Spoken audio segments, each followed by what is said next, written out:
Muchísimas gracias. Pues me pongo a hablar un poco de ello. Mi idea es que hablemos de la participación de las personas mayores, entendiendo sobre todo que esto es algo muy plural, que no podemos hablar de un único modelo, de una única manera de participar, igual que no podemos hablar de un perfil de la persona mayor. Entonces, esto lo hace un poco difícil, porque cuando hablamos de la participación de las personas mayores estamos hablando de tantísimas cosas a la vez que es como difícil escoger qué buenas prácticas pueden representar tal vez la pluralidad de esto. Os he traído 5 que luego os voy a comentar un poquito más de ellas y sí que me gustaría, pues primero un poco que explicaros quién soy, de dónde vengo, para que entendáis un poco por qué esta mirada o hacia por qué estas buenas prácticas en concreto. Y luego ya sí que pasar a la parte más teórica, de juntas teórica, pero de verdad que pretendo que sea muy, muy liviana, en la que plantearnos un poco esto que decía de las miradas, para ya pasar sí a las experiencias prácticas. Presento un poco de dónde vengo. Soy Nerea Almazán, vengo de Matia Instituto. Maite Instituto es una de las entidades que se encuentra dentro de Matia Fundación, que es la fundación privada sin ánimo de lucro que lleva más de 130 años trabajando en experiencia de prestación de servicios sociocomunitarios en Guipúzcoa. Tenemos servicios de todo tipo a distintos niveles asistenciales, desde atención a domicilio, servicios residenciales para personas mayores, para personas con diversidad funcional, unidades de personas con problemas de salud mental, servicios de rehabilitación. Bueno, la verdad es que estamos en una casa con muchos centros, lo cual a nosotras, al equipo de investigación, a Matia Instituto, pues nos supone una gran oportunidad, porque somos la unidad dedicada a la generación del conocimiento aplicable y a su difusión en sociedad. Nos dedicamos a investigar, nos dedicamos a intervenir y nos dedicamos a estar en eventos como hoy, ¿no? Donde podamos difundir un poco todo aquello que vamos viendo en todas estas experiencias. Y bueno, el propósito nuestro de Matia Instituto es, en definitiva, generar y transferir conocimiento para contribuir al bienestar de las personas y su entorno a lo largo de todo el proceso de envejecimiento, a través de investigación aplicada. Con investigación aplicada me refiero a que nosotras rara vez, pocas veces y en pocos momentos somos meras observadoras, sino que lo que tratamos es siempre que toda la investigación tenga una aplicación, no quedarnos en el papel, sino generar una transformación real, que tiene mucho que ver en ese sentido con los procesos participativos, ¿no? Y siempre desde un enfoque centrado en las personas, entendiendo que cuando hablamos de personas mayores hablamos de tantas realidades como personas hay en el mundo y para nada de algo global a lo que podamos dirigirnos de una única manera, ¿no? Esto explicaros que también en el instituto tenemos 4 áreas de conocimiento, como las 4 palos a lo que les damos, voy a decir, que son las políticas sociales, los entornos y los ambientes, el envejecimiento activo y la amigabilidad, y los cuidados.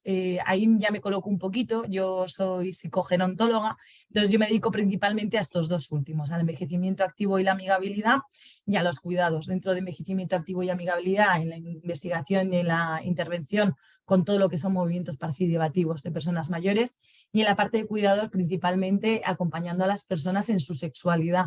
Es algo de lo que hablaremos un poquito de refilón en algunos momentos, y luego estoy encantada además de que luego compartamos con Federico, que os hablará mucho más de ello, pero bueno, que sepáis también que es un poquito el marco en el que yo me muevo y al que me dedico. Y ya dicho esto, me voy a pasar a lo que os planteaba de la mirada.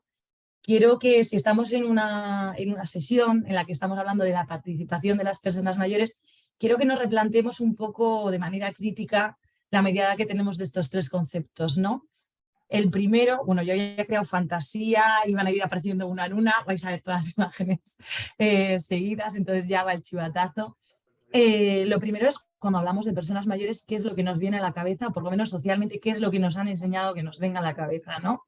Es muy posible que lo primero que nos pueda venir a la cabeza pues tenga mucho que ver con lo que vemos a primera imagen arriba a la izquierda, de la abuelita encantadora, ¿no? De una mujer que existe para otras personas, para cuidar a otras personas, donde su identidad se resume a quién es para otros, y donde además todo tiene que ver o bien con el cuidado o bien con el deterioro. Y si no es esta imagen, puede que nos venga otra más relacionada con la derecha, que es una persona ya con muchos deterioros en su cuerpo principalmente, pero también a nivel cognitivo. Entonces eso hace que tengamos una vida súper reduccionista y simplista de las personas mayores, siendo entonces difícil ver que en realidad, cuando hablamos de la población mayor, hablamos de realidades muy diversas, porque hay tantas identidades, necesidades y e intereses en las personas como hay, ¿no? No podemos decir cuáles son las necesidades de la persona mayor como si fueran unas únicas. Igual que no podemos hablar del modelo de participación como uno único, porque cada una decidimos cómo queremos participar, de qué manera, igual que nuestra identidad no es solo el de ser mujer o mayor o el de ser una mujer euskalduna y mayor, sino que en realidad es una cosa muchísimo más plural donde nos tocan otras muchas elementos, ¿no? En ese sentido, vamos a poner el ejemplo de las mujeres mayores.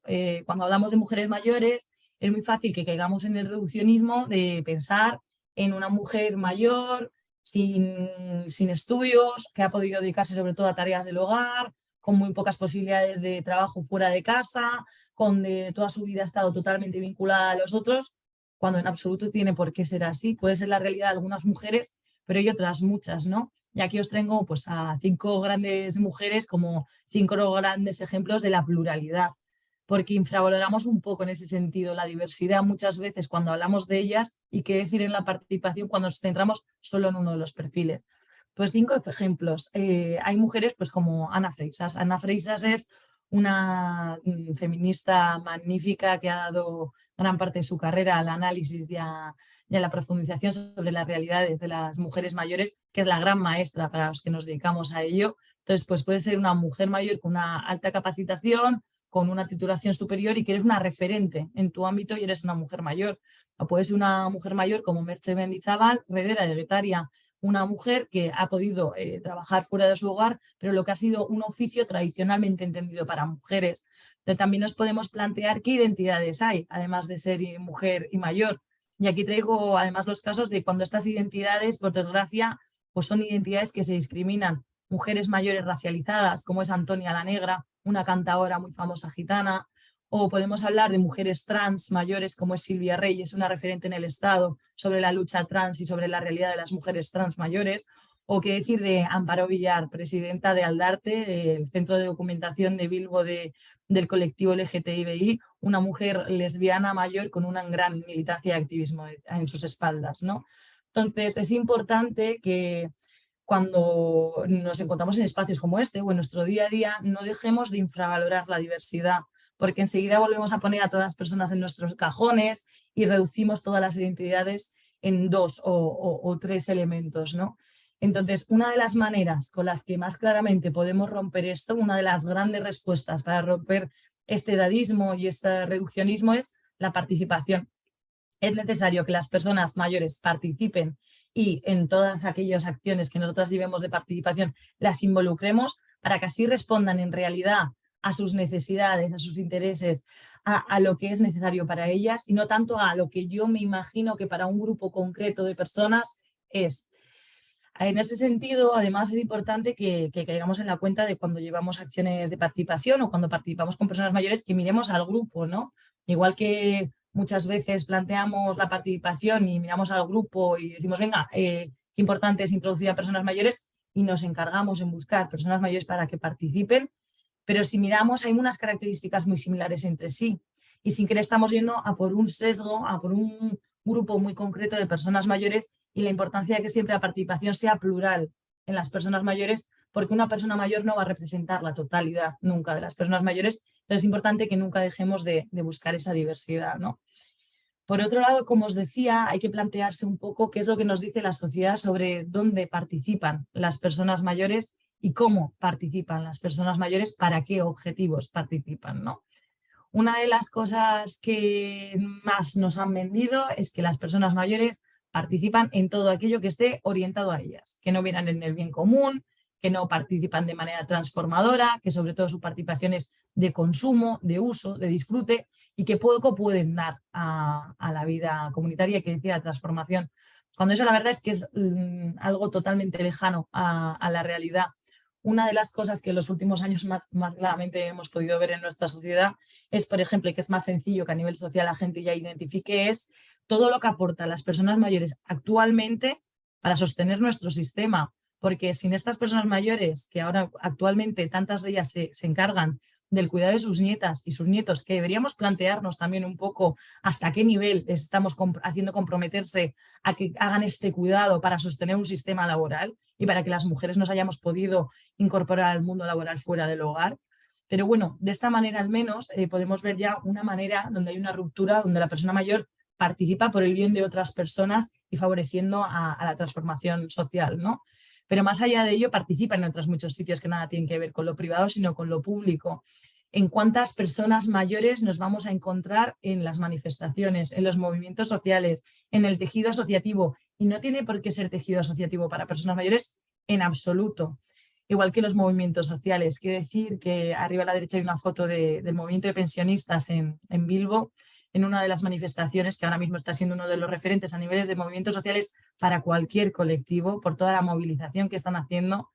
Pero más allá de eso nos vamos a encontrar a mayores militando en movimientos ecologistas, en movimientos en pro de nuestras culturas, movimientos que por el folclore, en muchos movimientos muy distintos. Y más allá de los movimientos, también a través del voluntariado, algo que nos vamos a poder encontrar es mayores que acompañan a otros mayores. Si miramos el voluntariado actualmente para perfil mayor, uno de los elementos que vamos a ver más claros es que muchas de las personas voluntarias son ya de una edad avanzada. Son personas mayores que acompañan a otras personas que tal vez pues, tienen una situación de soledad, tienen a la familia lejos, su red social ha bajado mucho o viven en un centro residencial y estas personas se encargan de acompañarle sus necesidades, en relacionarse, en estar con ellas de muchas maneras. Pero más allá de para el propio colectivo o para el propio grupo de personas mayores, nos vamos a encontrar que muchas personas mayores participan en otro tipo de espacios, como son los bancos de alimentos. Es que los bancos de alimentos, la gran mayoría de la participación tiende a ser un perfil bastante mayor. Entonces, estamos hablando de personas mayores que se están involucrando de una manera muy activa en el reparto de bienes para la sociedad, ¿no? Entonces, de ahí vamos viendo cómo, sin querer, nuestra cultura nos ha vendido algo muy lejano a la realidad. Y ya como último elemento, creo que es importante que nos planteemos, cuando pensamos en la participación de las personas mayores, ¿en quiénes estamos pensando? Estamos pensando tal vez en un perfil más de la izquierda, un perfil tal vez de un mayor más joven, que ha podido tener una formación, que tiene unos conocimientos digitales básicos, que tiene una vida bastante independiente en su cotidianidad. O estamos incluyendo también a personas tal vez más vulnerables, por poner el claro ejemplo, ¿no? Estamos pensando en cómo participan las personas con demencia. Nos estamos preocupando porque tengan la posibilidad de participar, porque yo tengo muy claro, y voy a traeros experiencias sobre ello, vamos a hablar luego de ello. Muchas veces lo que nos encontramos es cuando vamos a distintos espacios, cuando yo como profesional voy a distintos espacios con distintos grupos de mayores, o en otras ocasiones con distintas entidades, y hablamos de la participación de las personas con demencia, nos encontramos mucho recelo, no mucho recelo por una mala intención, por la falta de creer que es posible que una persona con demencia participe y como mucho creer que puede participar en cosas muy vinculadas consigo misma, pero que no puede transformar nada en nuestra sociedad. Y la verdad es que sí, que puede transformar muchas cosas y que luego os traigo unos ejemplos de cómo lo hacen. Lo que sí que sucede es que si nuestra mirada a la participación es clásica y de una única manera, pongo los ejemplos típicos, pues a través del asociacionismo, a través de asambleas, con unas capacidades de comunicación muy altas, con una reflexión continua, pues claro que hay personas con una demencia avanzada en ese modelo de participación no van a entrar, pero tal vez lo que tenemos que buscar es de qué maneras pueden participar y sobre todo, si lo que queremos es una participación plural, inclusiva y transformadora, es que como profesionales creemos los apoyos para que puedan participar. Apoyos como pueden ser recursos específicos, programas específicos, la manera en la que incorporarles a espacios que ya existen, porque esa es la manera con apoyos como van a conseguir que participen. La participación debe ser para todas las personas y no solo para aquellas que sin apoyo pueden participar, que sin querer, cuando hablamos de la participación de las personas mayores, es algo que nosotras no solemos encontrar, que hay un reduccionismo y se mira más bien a ese mayor más joven, al mayor más independiente en su día a día, cayendo como mucho en que ellos piensen en cómo es la vida de las personas con demencia, pero que en absoluto participen las personas con demencia. Y aquí me refiero tanto al tejido social como también a las políticas públicas que actualmente tenemos, ¿no? Pero bueno, ahora sí voy a pasar a explicaros, visto un poco las claves, visto un poco esa necesidad que tenemos de pluralidad y diversidad y de buscar los apoyos para lograr que esto pueda sucederse, paso a hablaros un poco ya de lo que viene siendo la jornada de hoy, ¿no? De buenas prácticas. He traído el caso concreto de 5 proyectos que tenemos la suerte de poder participar muy activamente, pero en realidad existen otros muchísimos proyectos más que pueden tener con vosotras y otros muchos que no tienen nada que ver con nosotras, muy interesantes en este sentido y que creo que pueden ser buenos ejemplos sobre esta transformación más plural, sobre esta transformación diversa, sobre esta participación con personas mayores con realidades muy diversas y sobre todo una participación real, que no sea una participación solo consultiva o de un uso en un momento, sino que sean las personas mayores los agentes que generan todo el proceso de transformación y nosotras solo generemos herramientas y acompañemos en esos procesos, ¿no? Voy uno a uno. La idea, por lo que no me han comentado antes, es que haga yo la presentación en continuo y luego pasamos a las preguntas, ¿vale? Así que si ya vais teniendo preguntas, apuntárosla, que luego yo voy a estar encantada de poder hablar de todo esto en profundidad y de otras cosas si os interesa también. Pero ahora voy a pasar a ir presentándoos una a una cada una de ellas. Voy con la primera. Voy a hablar sobre Euskadi Lagunkoia. Euskadi Lagunkoia es el movimiento de amigabilidad que se da en nuestra comunidad autónoma, en Euskadi. Es una iniciativa lanzada por el Departamento de Justicia, Igualdad y Políticas Sociales de Gobierno Vasco, que responde a una iniciativa mucho más global, que es una iniciativa de la OMS. Perdona, Nerea, perdona que te corte. Como es Claro que mucha sí. información, estoy pensando que igual en el chat, a medida que a la gente se le generan preguntas, ¿no te parece? Y luego Me ya las parece perfecto. recuperamos en el turno de preguntas. Y así Bueno, no perdemos la ocasión de que te hagan estas preguntitas que, como has dicho, yo creo que es de lo más rico también de esta jornada. Perdóname la interrupción. que va, Clara, o sea, lo agradezco enormemente. Si escribís y me paro tranquilas, a veces se me va la atención a leeros, pero voy a tratar de centrarme y luego ya respondemos. No, Gracias. que decía que viene de una iniciativa mucho más global y que también se da a nivel estatal, también se está dando. Que nosotros acompañamos, somos la ejecución técnica a nivel de la comunidad autónoma. ¿Qué es lo que busca esto de la amigabilidad? ¿De qué se trata? Bueno, lo que busca es que nuestros entornos, ya sean urbanos, rurales, comunitarios, sean amigables con las personas mayores, que sean lugares donde podamos envejecer de una manera integradora y accesible, que fomente un envejecimiento activo. Y aquí vuelvo a hablar de la integración y de la accesibilidad total, porque lo que es importante para generar un entorno amigable, un lugar donde sea más sencillo para nosotras poder envejecer y poder aprovechar la vida de nuestra comunidad. Es importante que esa accesibilidad rompamos el sesgo de la mirada como algo solo físico y entendamos que es algo mucho más plural, esto de la accesibilidad y esto de nuestros entornos. Hay una parte, lógicamente, que es física.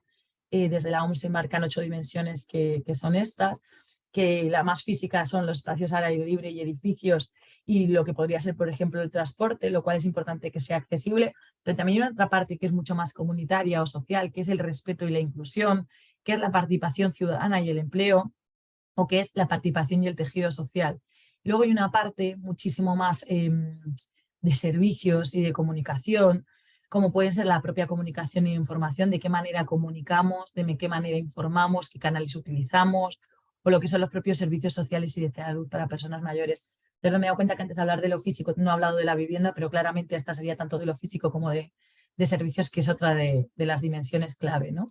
Entonces, de lo que trata la amigabilidad es de buscar que a través de procesos de participación comunitaria, buscar la mejora de los barrios y los entornos, ya sean pueblos o ciudades de Euskadi, para conseguir la mejor vida posible a medida que envejecemos.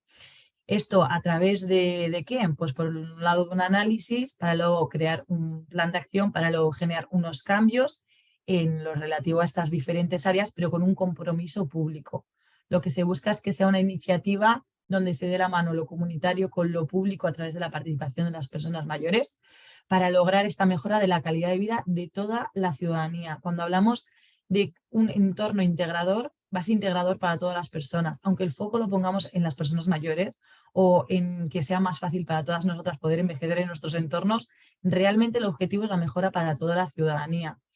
Aprovechando el potencial que representan las personas mayores en la vida ciudadana como generadoras de bienestar, y es que la idea es que esta iniciativa no sean ejecutadas desde un nivel técnico o desde servicios de apoyo ni nada por el estilo, sino que el principal agente de cambio sean las personas mayores. Lo que es verdad es que ellas solas no podrían darlo, hace falta un compromiso de la administración pública, hace falta trabajo colaborativo con otros agentes, con otras asociaciones, con otros recursos de nuestras localidades, pero que sin ninguna duda el eje transformador son ellas.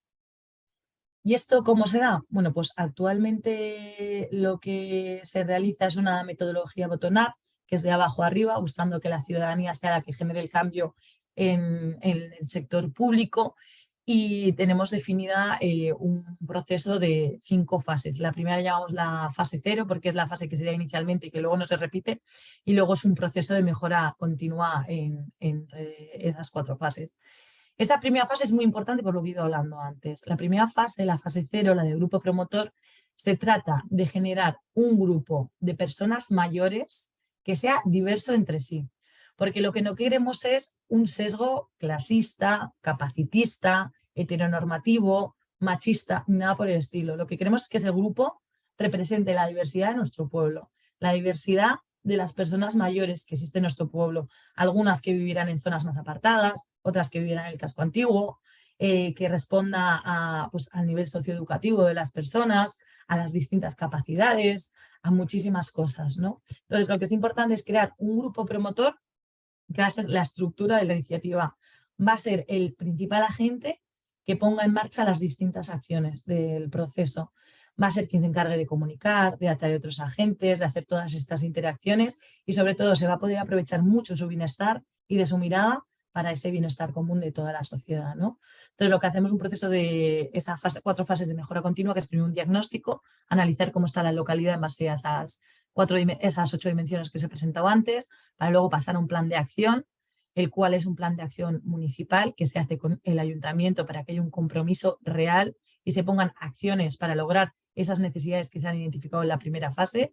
Luego está la parte de implementación de acciones, donde el grupo promotor sigue igual de activo. El grupo promotor, las personas mayores participan en el diseño de ese plan, pero también en que se pongan en marcha esas acciones, y luego lo que es la evaluación para volver a empezar. Porque lo que entendemos es que es un proceso sin fin, ¿no? Una vez lleguemos a la evaluación siempre nos vamos a encontrar nuevas cosas con las que podemos mejorar nuestros entornos para que sean lugares más amigables donde envejecer. Actualmente a nivel de Euskadi tenemos una red de 74 municipios. Nuestro rol desde Euskadi Lagunkoya, desde las técnicas, es principalmente el acompañamiento a estos municipios, porque los movimientos de amigabilidad, como habéis ido viendo, se basan en la participación de ellas. Nosotras lo que hacemos es generar procesos que les acompañen, herramientas que puedan utilizar, acompañamiento personalizado cuando así nos lo solicitan, pero la idea es que sean movimientos independientes en cada uno de estos pueblos, donde las propias personas mayores junto con el ayuntamiento y los agentes que vean necesarios pues van poniendo en marcha todas estas mejoras. Y luego generamos pues distintos lugares de encuentro, como son las comisiones territoriales de los municipios. Ahí tienes una foto, por ejemplo, de ya en el 2019 el encuentro entre los municipios guipuzcoanos, pues donde así poder compartir experiencias entre sí, aprendizajes, y a veces incluso pues se generan acciones en colaboración entre ellas, ¿no? Y bueno, hasta aquí Euskadi Lagunkoya, el movimiento de amigabilidad. Me voy a pasar ahora a hablar de lo que son los centros sociales de personas mayores, los tradicionalmente llamados hogares de jubilado. Se tratan de espacios que posiblemente todas nosotras nos suenan porque son socialmente muy conocidos, aunque luego la realidad es que tenemos una mirada muy prejuiciosa sobre ellos y poco sabemos sobre lo que sucede y cómo sucede en ellos. Se tratan de espacios destinados para las personas mayores, donde hay una alta participación de la persona mayor, donde en muchos casos además la participación es a niveles muy distintos entre sí, donde cualquier persona mayor puede ser receptora de ofertas de actividades, ya sean culturales, de formación, capacitación, de ocio, de todo tipo, que promueve, bueno, pues por un lado su desarrollo personal y social para envejecer activamente, y donde pueden pues eso, participar, aprender y promover iniciativas sociales como son de voluntariado o de trabajo comunitario para contribuir en la comunidad.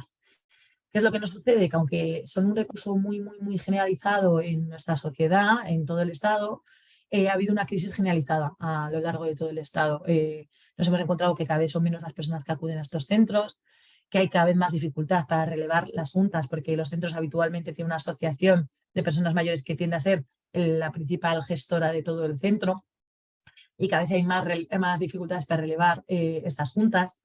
Nos encontramos además que cada vez los perfiles que van hasta el centro se parecen más entre sí y son poco diversos. Nos encontramos que aunque socialmente cada vez tenemos mayor pluralidad, nuevos perfiles, personas mayores que vienen de otros lugares, personas mayores con capacidades muy distintas, con experiencias vitales muy distintas, y que para muchos de estos nuevos perfiles estos centros no resultan nada atractivos porque no responden a sus necesidades ni intereses.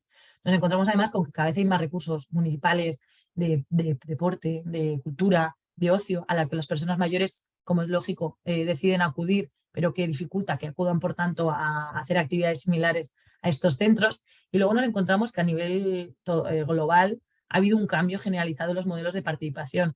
Esta participación más militante, más activista, más relacionada al movimiento asociativo, la cual ha tenido un gran auge en todo nuestro estado, y qué decir para nosotras de nuestra comunidad, donde hay muchísimos grandísimos referentes, pues está cambiando. Ya nos encontramos con que las personas, indistintamente de la edad, no es algo que suceda solo con las personas mayores, atribuirse esa tal cantidad de compromiso y de responsabilidad en un movimiento no es tan sencillo por múltiples motivos. Entonces nos encontramos que esta alta responsabilidad que implicaba antes estar en una junta es algo que ya no resulta atractivo para muchas personas, pero porque a nivel global los modelos de participación están cambiando, ¿no? Entonces, en ese sentido, nosotras estamos pudiendo acompañar dos procesos muy distintos entre sí, pero que están orientados a ello, a la transformación de los modelos de participación de los centros sociales de personas mayores. Uno del que os voy a hablar más detenidamente, que es el de los centros Convive en Fundación Caja Navarra, que se trata de la obra social de la Caja Navarra, que en caso de Pamplona tiene 9 centros sociales a los cuales estamos acompañando desde el 2019. Y por otro lado está el Luax Zabaltzen, un proyecto de Eusko Federpen y Gobierno vasco, que además tenemos a Maite Zabala, que participa muy activamente en él, que luego os hablará de otras cosas, pero que sepáis que también está muy metida en este ajo, igual que en la Goncoya, que luego os hablará ella, que se trata de la transformación de los modelos, en este caso no tanto solo del modelo de participación, sino de los modelos en general de los centros sociales de personas mayores, incluyendo la parte de su digitalización, ¿no? Voy a hablar más del primero porque, bueno, me tiraría el día hablando de millones de proyectos, pero creo que, dado que llevamos más años con él y hay más resultados de los que os puedo hablar, puede ser interesante, aunque luego a la hora de preguntas os puedo hablar tranquilamente del Luax Zabaltzen, encantada. Como os digo, en el 2019 comenzamos este proyecto, el de los centros Conviven. Son 9 centros sociales de personas mayores que se encontraban en una gran crisis. Nos encontrábamos que la participación era muy baja, la falta de relevo, algunos incluso cerrados con una falta de uso total.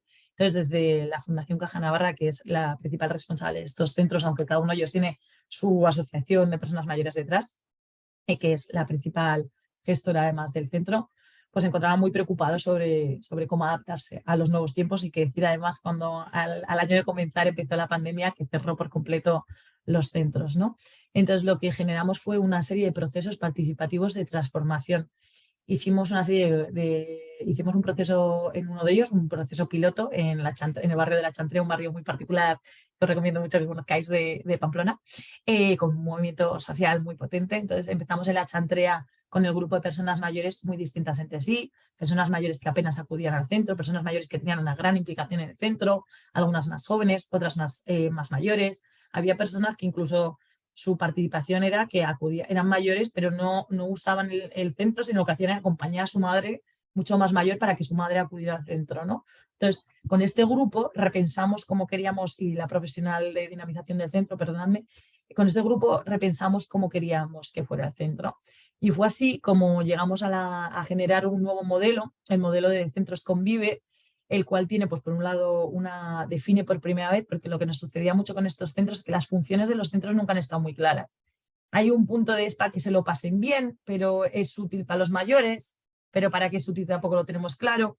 Entonces, con este grupo definimos un poco para qué de los centros, cuáles eran sus funciones, y para lograr esas funciones, bueno, pues qué principios seguía, definieron los principios del propio modelo y luego definieron una nueva estructura participativa. Esta experiencia piloto luego pasó a la totalidad de los centros a través de un nuevo proceso de participación intercentros, donde participaron personas mayores del resto de centros, pues para acabar de definir algunos de los puntos y para ver la manera de la puesta en marcha y la reapertura por COVID de todos los centros, ¿no? Entonces, ¿cuál es la gran particularidad del cambio de participación en estos centros? Que mientras que antes nos encontrábamos que las posibilidades de participar en estos centros, las personas mayores era o bien se encontraban en una junta directiva que se encarga de la gestión del centro. Cuando digo gestión, a veces es hasta de abrir y cerrar el propio centro, es que llegan a este punto hasta de ama de llaves del lugar, ¿no? Con una alta responsabilidad de contratar a los profesionales, de buscar las inscripciones, de buscar los servicios, de cualquier problema de conflicto que podía haber en la cotidianidad del día a día, pues de tratar de resolverlo. Entonces, de pedir las subvenciones, de tramitarlas. Entonces, lo que nos encontramos es, una de las frases que más oímos en este proyecto, allá donde vayamos, es: este se ha convertido en mi nuevo trabajo, ¿no? Estar en la Junta es mi nuevo trabajo, una vez me jubilé. Entonces, esto implica una sobrecarga de tareas muy grande que en gran parte dificulta que otras personas quieran incorporarse, porque ¿quién quiere un nuevo trabajo una vez se ha jubilado? Pues muy pocas personas, como es bastante lógico para el momento en el que vivimos, ¿no? Entonces o se encontraban en esta parte de la pirámide unos pocos que se encargan de mucho, una gran sobrecarga, o un gran grupo de personas mayores que vaya a consumir y disfrutar actividades, relaciones, a estar y relacionarse con otros, pero que no participa casi en la toma de decisiones. Entonces decidieron que no querían seguir con este modelo y que querían pasar a un nuevo modelo, que es lo que os planteamos a la derecha, que es con una nueva estructura participativa, donde la Junta siga, sin ninguna duda es vital para continuar los centros, pero que sus funciones sean más reducidas, facilitando así que puedan tener mayor sensación de liberación, menos responsabilidad en el centro, pero también que logremos que el centro sea más plural y responda a las necesidades de más personas. Entonces, la Junta sigue con responsabilidades y participación muy similar, pero muy orientada hacia sus propias socias, fomentando que puedan participar otras personas en otras muchas cosas que suceden paralelamente. ¿Cómo? Por un lado tenemos las comisiones de trabajo. Estas comisiones se tratan de grupos de personas mayores que definen cuál va a ser su tarea. Hay comisiones de trabajo, por ejemplo, de comunicación. Grupos de personas mayores que se instalan juntas son los que se dedican a comunicar todo lo que pasa al centro, al barrio, a la prensa, para que vengan nuevos mayores. Otra comisión de trabajo, por ejemplo, es la de las rondallas, ¿no? Un estilo musical muy, muy conocido en Navarra y que se dedica pues a contactar con ellas, a buscar que puedan venir, a invitar a la gente a que acuda a ver rondallas en otros lugares. Entonces, tiene un objetivo muy concreto, su participación implica muchísimo menos responsabilidades, pero facilita que la Junta además se relaje y no tenga por qué llevar a cabo estas cosas y que ellas sientan que pueden contribuir en el propio centro y tomar decisiones sobre el centro, ¿no? Luego están las acciones de voluntariado, pues personas que pueden acompañar, pues por ejemplo con la digitalización, personas mayores que acompañan a formarse a otros mayores con el uso del móvil, o a veces es acompañamiento a la Junta, ¿no? Pues que tal vez nos encontramos que hay un mayor que tiene un alto conocimiento digital y es voluntario para ayudar a la Junta en el momento de tramitar online una subvención, ¿no? Buscando que sea más apoyo entre iguales y que haya muy poca intervención de las profesionales. Luego están las personas usuarias, que quien quiera puede seguir participando, porque no nos olvidemos que tenemos derecho a participar como queremos. Y hay un punto que sin querer las que nos dedicamos a la participación, las que nos dedicamos profesionalmente o de manera voluntaria, tenemos una tendencia a buscar que todo el mundo participe como nosotras, que coja un compromiso tan alto, que coja las mismas responsabilidades, y no podemos olvidarnos de que eso no puede ser así, sino que tenemos el derecho a poder decidir cada una de las personas de qué manera queremos participar. Es por eso que no podemos olvidar que tienen derecho a querer ir, consumir y disfrutar y poder irse, y tenemos que facilitarles que puedan hacerlo sin sentir como una culpabilidad por no coger más responsabilidades, ¿no? Y luego ya está la profesional, que es que ha habido una redefinición total de la profesional. Las profesionales de estos centros ahora están totalmente orientadas a la participación, a identificar las personas mayores que acuden, qué intereses tienen, de qué manera tienen un potencial, un talento del que se puede aprovechar el propio centro, y buscar generar estructuras para que sí pueda darse y facilitar la comunicación entre todos ellos, ¿no? Entonces hay un gran cambio en las propias profesionales, bueno, pues para poder lograr esto. Bueno, hasta aquí la parte de centros. Voy a pasar ahora a hablaros un poco de lo que es la participación en nuestra propia casa, en Matia Fundasiva. Como os comentaba antes, nosotros somos una gran fundación con muchísimos centros muy dispares entre sí, y decidimos hace unos años hacer un análisis, evaluar sobre qué situación nos encontrábamos en cuanto al avance y la implementación de la CP, ¿no? Hicimos una evaluación con profesional externo, pero también con profesionales, bueno, con personas de todo tipo de la casa, para analizar, bueno, cómo nos encontrábamos. Y bueno, pues no fue nuestra sorpresa que una de las cosas que nos encontramos fue que necesitábamos mejorar en la participación. Entonces, el resultado de este análisis, de esta evaluación, fue que creamos lo que se han llamado las rutas de avance de la CP, Son, en definitiva, líneas estratégicas que definen hacia dónde debemos avanzar y qué es lo en qué tenemos bastante camino que recorrer y cómo hacerlo. Y como os digo, pues una de las rutas es la ruta de participación. ¿Qué es lo que nos encontramos principalmente? Bueno, pues que aunque tenemos muchas oportunidades para que informalmente las personas participen, habíamos creado muchas menos estructuras, procesos formales en el que garantizábamos que la persona pudiera participar. Me refiero sobre todo a centros residenciales. Pensar que además en los centros residenciales el perfil principal actualmente es personas con una gran dependencia y en la mayoría de los casos con una demencia o con unos deterioros cognitivos muy avanzados. Entonces, nos encontramos con muy poca estructura formal para garantizar su participación y, por otro lado, como la gran pregunta, ¿no? ¿Cómo facilitamos que las personas con mayor grado de deterioro cognitivo puedan participar? Bueno, pues en la ruta a la cual podéis tener acceso, es totalmente pública, está en la página web y ahora os voy a resumir un poquito. Vais a encontrar un poco qué es lo que hemos construido en base a ello. En ella vais a encontrar en este documento lo que es el marco, lo que es hacia dónde debemos ir, el marco, los principios que nos mueven, luego recursos específicos que se han creado para lograr esto y luego pues distintos documentos de interés. Ahí abajo está el enlace. Le he comentado antes a las compañeras, os enviaré a Leo la presentación para que cualquiera de vosotras las asistentes podáis acudir. También podáis poneros en contacto así con todas nosotras, igual que podéis ver los distintos documentos que os voy a ir comentando, ¿no? Dicho esto, además de esta hoja de ruta para cómo mejorar con la participación dentro de la casa, pues hemos ido creando herramientas para lograr esto. Una de las más importantes son los espacios de evaluación y valoración de plan de atención y vida de las personas. Os explico un poco qué es esto.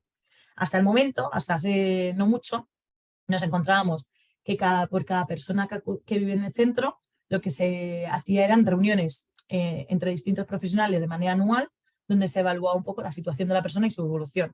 ¿Qué es lo que sucedía en estos espacios? Pues que principalmente se miraban cosas muy sanitarias, pues cómo está durmiendo, cómo se alimenta, cómo la encontramos de salud, en qué ha empeorado no sus enfermedades, sus deterioros, una mirada muy sanitaria. Bueno, pues se definió que una de las maneras en las que lográbamos incorporar realmente a la persona en dotarle de procesos formales de participación era que la propia persona participara en estas reuniones. Entonces, desde hace ya un par de años es así como lo hacemos. Las propias personas acuden, se les invita a participar si lo desean, no tienen por qué participar en estas reuniones y lo que nos hemos encontrado es un gran cambio. Vuelvo a repetir que muchas veces estamos hablando de personas con un grandísimo deterioro cognitivo, con una demencia muy avanzada, donde las posibilidades para una comunicación puede ser muy difícil, pero lo que nos encontramos es que con el simple hecho de que la persona esté en la sala con nosotras, cuando las profesionales analizamos la situación, la mirada ha cambiado por completo. Cada vez se habla menos de cosas sanitarias y se habla más de lo que es importante para esa persona para disfrutar y tener un buen bienestar en su día a día. Y luego una de las cosas que nos hemos encontrado es que cuando se inició este cambio, también nos ha pasado cuando ahora vamos a hablar de cosas más externas y también nos ha pasado en esos proyectos, cuando empezamos a plantear que las personas con demencia participen, una de las cosas que más se considera es de qué manera vamos a conseguir que participen. Pues en la ruta lo podéis leer, que hay distintos testimonios y de la propia ruta, del propio documento he sacado esta frase que os pongo al final. Una de las cosas que una vez lo ponemos en marcha más sorprende a las profesionales es que las personas participan mucho más de lo que habían imaginado inicialmente.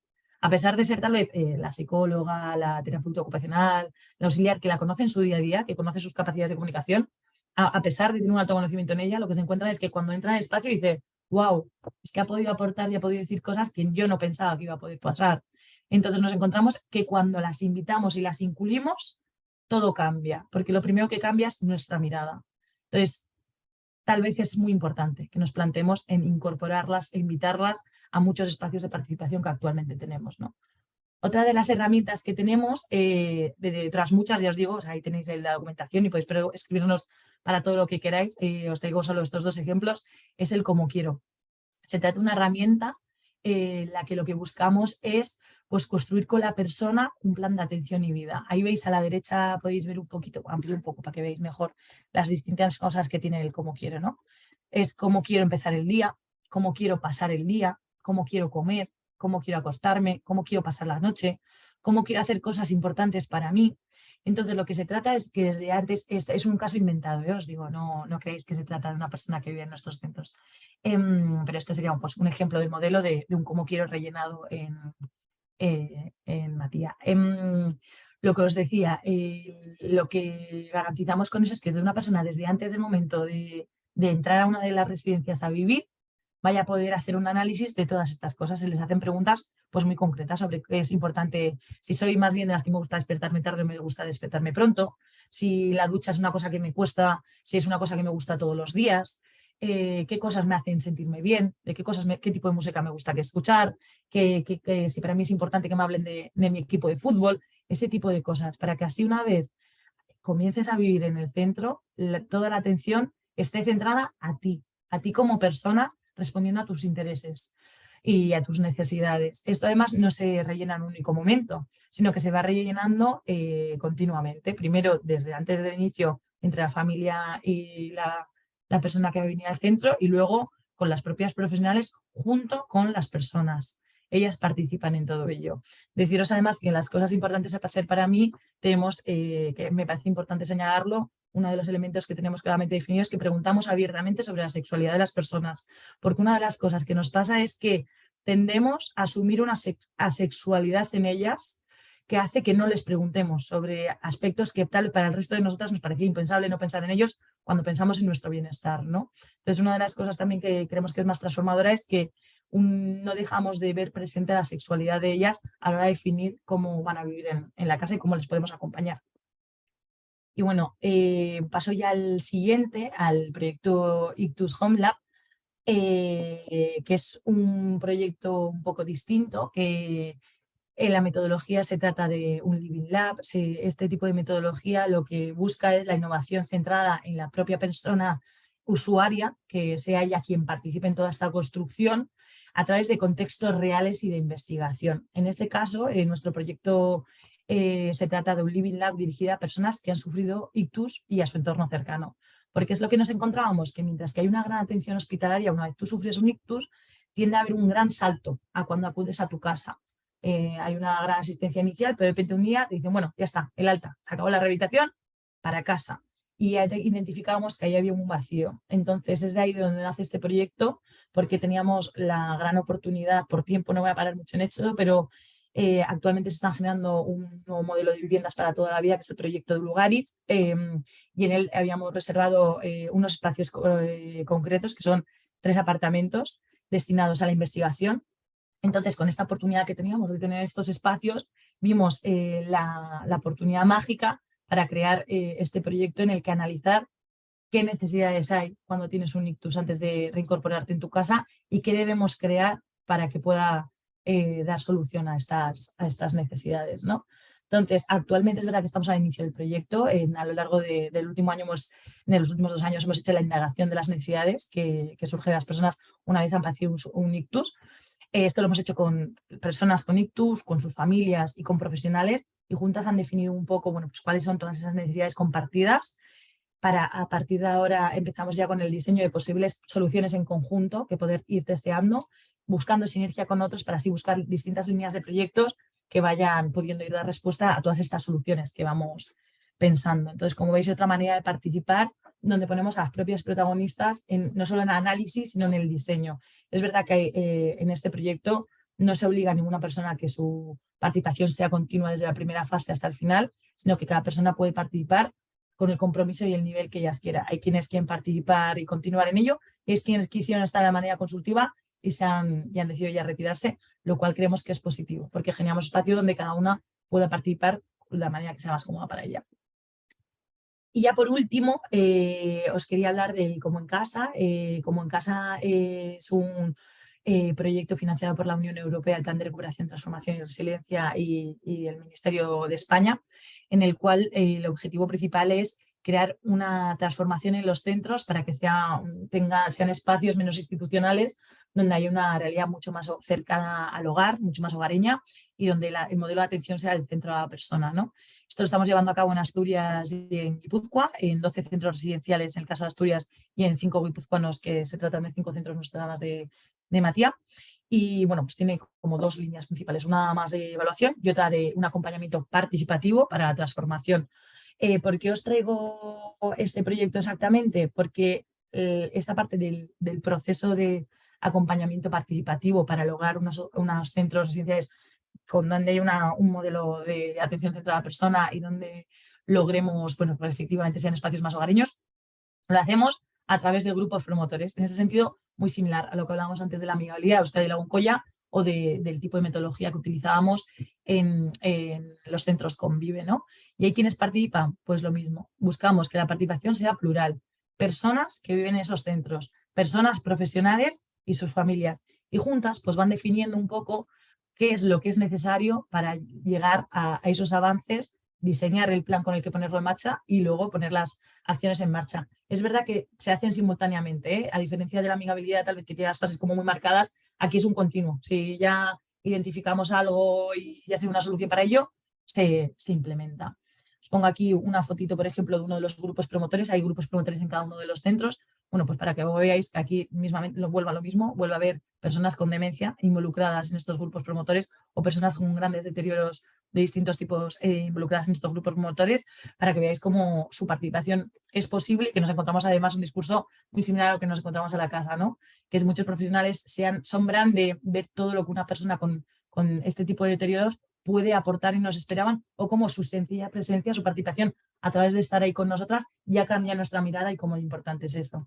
Pero bueno, más allá de para el análisis, también participan, que es importante para que veamos también cómo pueden participar dentro de la residencia estos perfiles de otra manera, pues también en lo que es la propia puesta en marcha de algunas soluciones. Por ejemplo, uno de los centros, una de las necesidades que identificaban era pues que hay un gran salto entre cuando yo vivo en mi casa y de repente me encuentro que un día empiezo a vivir en un centro con un montón de personas y hay una directora que tal vez o una trabajadora social que me da unas pautas sobre cómo vivir aquí, pero poca acogida más tengo cuando a partir de ahora va a ser mi hogar.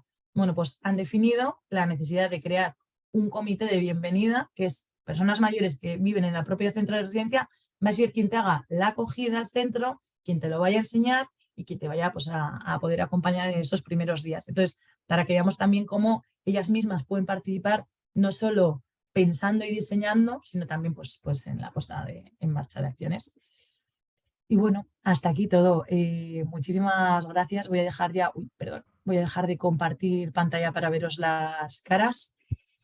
Y ahora Muchísimas sí, gracias, Nerea. a vosotras. Ha estado súper completo, interesante, con el doble enfoque que tú misma decías. Teoría accesible, ¿no? Como decíamos, y práctica, que eso es lo que sobre todo nos reúne acá. Abrimos el turno de preguntas, por favor. Estamos ahora mismo 59 personas en la sala. Estoy segura que alguien tiene en mente algún tipo de cuestión o también de reflexión que quiera o le apetezca compartirnos. Si no, puedo empezar yo haciéndote alguna pregunta, Nerea, porque mira, tenemos una, qué bien. Mercedes González, a propósito del proyecto de Ictus Home Lab, desde Asturias, los programas que compartes, Nerea, como el Ictus Home Lab, tienen financiación pública. Los proyectos como en casa en nuestra comunidad son privados. Muchas gracias. Gracias a ti también, Mercedes, por la pregunta. Muchísimas gracias, Mercedes. Voy primero con como, el Ictus Home Lab, ¿no?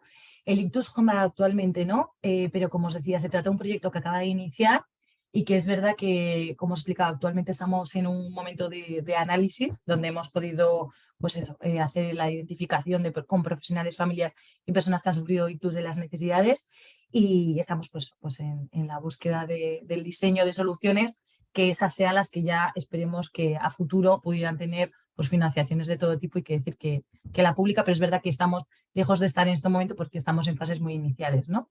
Y en cambio en Asturias como en casa se tratan de 12 centros, 6 son públicos y 6 privados, así que mitad y mitad. Voy a aprovechar a hacer una preguntita muy concreta porque me genera mucho interés, Nerea, sobre la metodología e identificación de necesidades en el caso de Ictus Home Lab.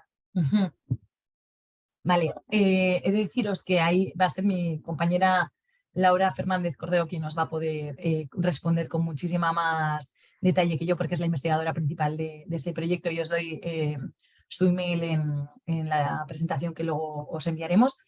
Pero sí que deciros que ha sido principalmente cualitativa. Lo que hacemos son muchos grupos. Ha sido principalmente espacios, grupos donde lo que se ha recogido es ahí a las necesidades de las personas de manera independiente de perfiles. Qué bien. Muchas gracias, Nerea. Nada. ¿Más preguntas, intervenciones del aforo? Pues voy a aprovechar yo a hacerte una un poquito más situada en el contexto. Me generaba interés escuchándote, Nerea, preguntarte por qué retos ves a día de hoy, precisamente para abrir esa mirada en todas y en todos, dado el contexto actual a todos los niveles, ¿no? Y, bueno, un poco una pregunta general para que tú veas cómo enfocarla más estratégicamente para lo que nos interesa, que es abrir esa mirada. Wow, la verdad es que hay tanto por hacer. O sea, voy a tratar de decir un par de cosas, pero en realidad es que hay otro millón. Una de las partes que tenemos que dejar de infravalorar las normatividades, le voy a llamar, de nuestra sociedad, ¿no? Al final nuestra cultura nos ha enseñado qué es lo normal y qué no lo es. Entonces, esto impacta mucho. O sea, ¿qué nos pasa? Pues que muchas veces nos encontramos que cuando hablamos de personas mayores, que nos cuesta mucho la interseccionalidad, nos cuesta mucho ver las otras identidades, lo que el ejemplo os ponía con las mujeres mayores, ¿no? Nos cuesta mucho pensar que una mujer mayor puede vivir cosas que per se, discriminaciones, vivencias que no tengan que ver con ser mujer y ser mayor, sino tal vez con ser gitana, o tal vez con ser lesbiana, o tal vez con tener unos recursos socioeconómicos bajos. Entonces, una de las grandes dificultades es que muchas veces infravaloramos todo esto y que creemos que cuando participan personas mayores ya está la diversidad hecha o ya estamos recogiendo sus necesidades, cuando la realidad es que tenemos que buscar grupos plurales y que respondan a todo esto. Creo que uno de los grandes retos es cómo no infravalorar la diversidad. Otros grandes retos es más a nivel de participación, que es que enseguida asumimos que la participación es lo que os decía antes, las asambleas, ¿no? O sea, que yo me coja la tuta, una gran responsabilidad, y participar es que yo vaya a cada reunión, yo me coja un montón de compromisos, cuando es que hay otras muchas maneras de participar, y si no vemos esas maneras de participar, sin querer vamos a hacer que las personas con más privilegios sean las únicas que participen. Entonces necesitamos buscar respetar las formas de participar, reconocer las diferentes formas de participar, y luego el otro gran reto, que es cómo crear apoyos para aquellas personas que los necesitan para participar, como es el ejemplo de las personas con una demencia, como pueden ser otros muchos, ¿no? Y ya os digo que retos otros 300.000. No, pero genial, estos apuntes. Y me lleva, recojo esa escena, tenemos aquí una preguntita en el chat, pero esto que estás diciendo me hace recoger esa escena que nos has contado, ¿no? De las reuniones de evaluación, incluir precisamente a las personas afectadas, ¿no? Y cómo cambió todo en el momento que se incluyó una persona con demencia. Y no sé si estás de acuerdo, pero yo creo que, porque me salía a preguntarte, ¿y por qué, no? Seguir como los niños, ¿y por qué? ¿Y por qué cambió? ¿Y por qué fue así, no? Y es verdad que es que hay una parte que está en el desconocimiento de nuestra mirada, porque no vivimos esa experiencia, ¿no? Entonces llega un momento que o pones ese sujeto al lado tuyo, a esa persona, o no vas a ser capaz de conectar con según qué partes de su realidad, ¿no? Y por tanto ponerte tú a ellas. No sé si estás de acuerdo o te genera algo. Y creo, sin ninguna duda, además creo que en sí también hay que entender el contexto, ¿no? El contexto del centro residencial. Al final, un centro residencial, si nos vamos al histórico, siempre ha sido un centro muy sanitario. Entonces, sin querer, es histórico acalado, y sin querer, cuando nos juntamos distintas profesionales, se nos vuelve la mirada sanitaria cuando nos miramos entre nosotras. Pero en cambio, cuando miramos a la persona, es mucho más fácil que de repente nos demos cuenta que lo sanitario está ahí, es importante y le tenemos que dar una buena respuesta sanitaria, pero que en realidad lo que importa para su bienestar es una pluralidad de cosas mucho mayor. Entonces, creo que cuando tenemos a la persona mayor con demencia a nuestro lado, se nos quita un poco ese histórico y nos quedamos más en la actualidad, que es actualmente en qué me centro cuando estoy contigo, ¿no? Y tal vez, mientras que antes, yo que soy psicóloga y he trabajado en centros residenciales en distintos momentos de mi vida, recuerdo los inicios y recuerdo otros modelos de residencia que actualmente siguen existiendo. Y como psicóloga yo era análisis clínico, ¿cuál es tu deterioro cognitivo? Emocionalmente si tienes un síntoma depresivo, y adiós, buenas tardes, ¿no? Y en cambio pienso, cuando ya he estado como psicóloga en residencias donde hay un modelo centrado, de atención centrado a la persona, y claro, yo como psicóloga he pintado uñas. O sea, quiero decir, cambia por completo tu manera de trabajar, porque te centras en lo que realmente es importante para la persona, cómo generar confianza y cercanía para poder lograr lo que ya luego sea tu oficio cada una de nosotras, ¿no? Entonces, a veces pasa que mientras que en la cotidianidad, en lo informal, como os decía, generamos mucho esto, en cuanto volvemos a estar entre profesionales, volvemos al mundo hipersanitario. Entonces, por eso es imprescindible que esté la persona delante para que no nos olvidemos de ella. Pues tenemos aquí una pregunta de Sandra García Barranco. ¿Habría la posibilidad, Nerea, de implantar alguno de estos proyectos a otras comunidades autónomas? Ya lo queremos llevar a otras comunidades. Claro que sí, o sea, yo creo que es importantísimo implementarlos. Como os decía, uno de nuestros objetivos como instituto es la comunicación, la difusión de todo lo que hacemos. En ese sentido, deciros que, bueno, aparte de que la presentación os mandaré distintos enlaces, os invito a que entréis dentro de la propia página de Mate Instituto, donde tenemos muchísima documentación de todo lo que hacemos, digo, tanto de los resultados, de artículos, las hojas de ruta, es que están ahí todas las guías de que es importante para una buena para garantizar la participación de las personas. Entonces creo que hay muchas cosas de las que ya os podéis aprovechar y luego que decir que contad con nosotras para lo que queráis. Pues muchísimas gracias, Nerea. Ha estado muy interesante todo este compartir tuyo, muy generoso, y de tu organización, de Matías Fundación.